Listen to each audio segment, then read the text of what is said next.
Entre 1989 et 1998, Seinfeld a fait rire aux larmes des millions de passionnés.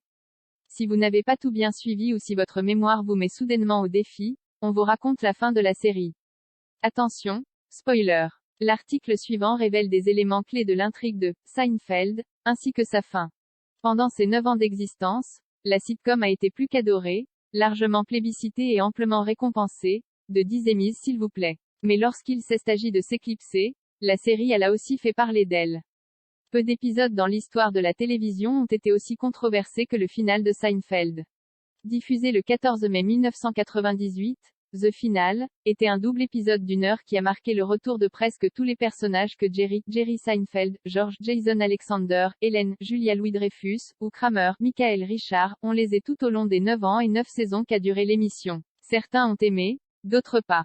En effet, si beaucoup ont pensé que le final n'était pas à la hauteur du show et se différenciait trop du ton général de la série, d'autres y ont vu des qualités, le disant fidèle au personnage et ont apprécié sa fin honnête.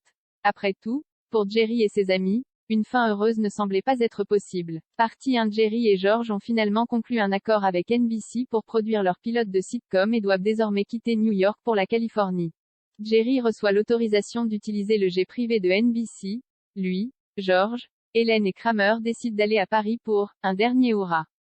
Dans l'avion, George et Ellen se disputent tandis que Kramer essaie d'évacuer l'eau de ses oreilles après un voyage à la plage fait plus tôt dans la journée. Désespéré, il se met à sauter de haut en bas dans l'appareil, trébuche et tombe dans le cockpit, ce qui fait perdre le contrôle au pilote. Pendant que l'avion pique du nez, les 4 compères se préparent à mourir.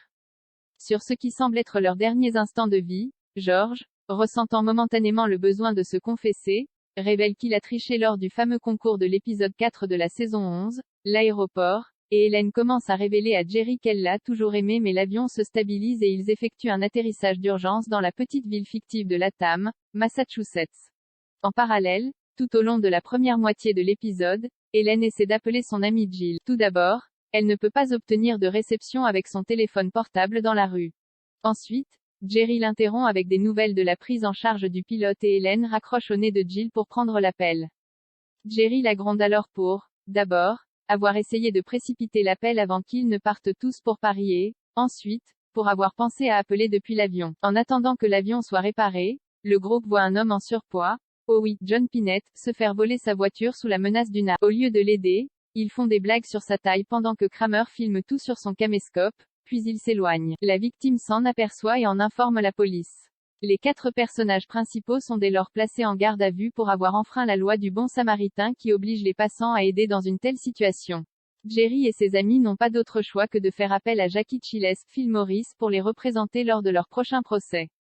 Partie 2. La deuxième partie commence avec de nombreuses têtes connues associées aux personnages principaux.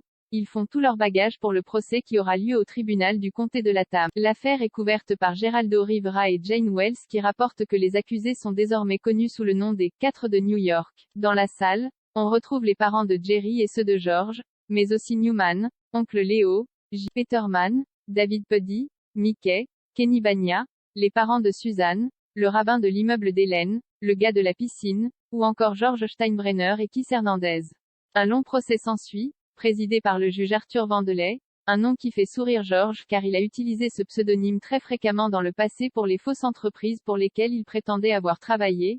Il pense que c'est un bon signe.